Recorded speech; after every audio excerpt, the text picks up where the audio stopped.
Well, the economy taking center stage at last night's GOP debate, the candidates sparring over taxes, touting their individual plans to fix the country's tax system. Some, including Ted Cruz and Ben Carson, advocating a flat tax. Take a listen. Simple, flat tax where for individuals, a family of four pays nothing on the first $36,000. We're reducing taxes to 15%. We're bringing corporate taxes down, bringing money back in, corporate inversions. We'll have to get rid of all the deductions and all the loopholes.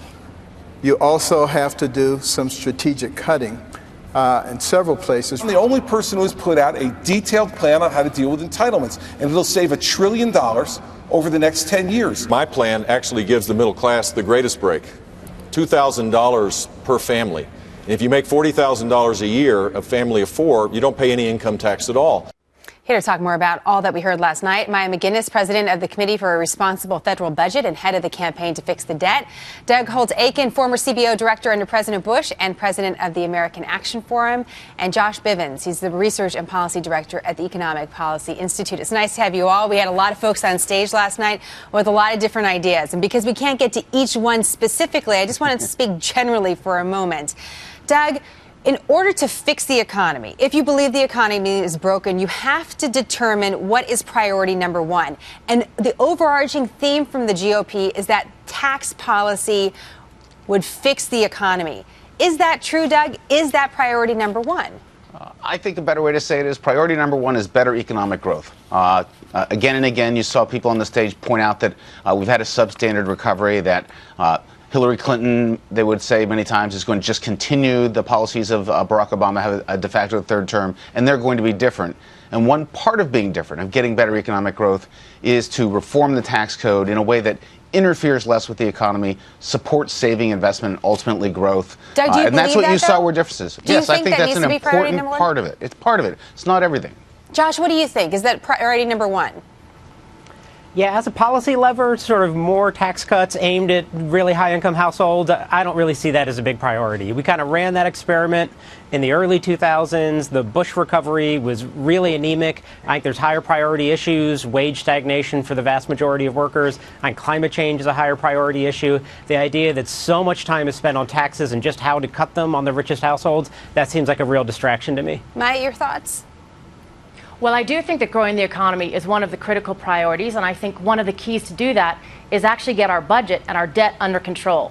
So reforming the tax code is a big piece of that if it's done right. But one of the things that we've seen from the candidates, and we heard a bit about last night, is these tax plans would lose trillions of dollars of debt in debt, or add trillions in revenue, add to the debt, just at a time where we're on track to add $9 trillion to the debt over the next president's term, assuming 2 terms, and then we're talking about adding another 3 to 10 trillion.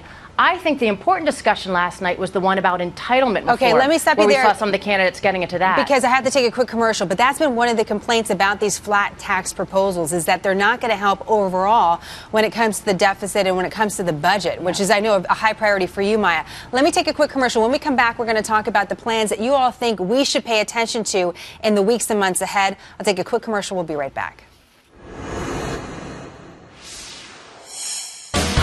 More, we'll talk about the economy with Maya McGinnis, Doug Holtz-Eakin, and Josh Bivens. Maya, you were just talking about some of the plans that you thought maybe is what we should really start looking at. Wrapped into your answer, I just want to cover this issue of flat tax in general as well. Is a flat tax policy practical? Can it succeed?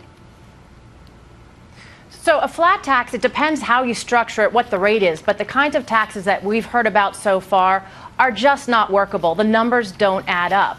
And so we're talking about a loss of trillions and trillions of dollars just at a time that we need to figure out how to make our debt better, not worse. I think more importantly, we need to figure out what tax breaks that are in the tax code we're going to get rid of. We lose $1 trillion a year through tax breaks, and we can broaden the base and get rates down while raising revenue to help the budget, not losing it like a lot of these plans would do as structured so far. And Maya, you were saying that Chris Christie, talking about the entitlements, that's what you would like to hear more about? I thought we saw some really good steps forward last night with candidates on the stage talking about real entitlement reform, from Governor Christie to Governor Bush. Governor Kasich has put out a plan with a few less specifics, but is talking about it. And then you saw other candidates who are either running away from the issue or putting forward myths about we don't really have to do anything to fix Social Security or healthcare programs, and that's just not true. The key to getting our budget fixed is dealing with entitlements. Doug, it is confusing. The tax code in general is confusing. That's why we have to turn to experts like you about, what is best for us and our families. Is it pursuing a flat tax, or is it hearing more on entitlement reforms? I don't think you should pick. I mean, first of all, a tax rate is not a tax plan. You need to actually know what goes into the base. You need to know how it's structured. Those details matter. So if I'm looking through the candidates, I first and foremost look for people who actually lay out a lot of details. Jeb Bush has details. Marco Rubio has details. There are no details in the Ben Carson plan. It's a statement of a tax rate. But also look, is that tax plan paired with serious plans on the spending side? Because Maya's right. You raise taxes to pay the bills. If the bills are out of control, the tax code doesn't matter. I see. And we have big problems on the entitlement side. And we had a good discussion last night. But we also, as she said, had some people asserted we could just grow our way out of it. Donald Trump, that's just not true. Okay. And we had Mike Huckabee saying, hey, we're going to change nothing. And, that's not good. That's not a sensible approach. I only have a minute left, Josh. Who really stood out on the stage to you last night? Who would you say pay more attention to? Yeah, that's a good question. I mean, I think in terms of details, I sort of agree that Rubio and Bush have more of the details. I mean, I'll say less last night, more the election in general.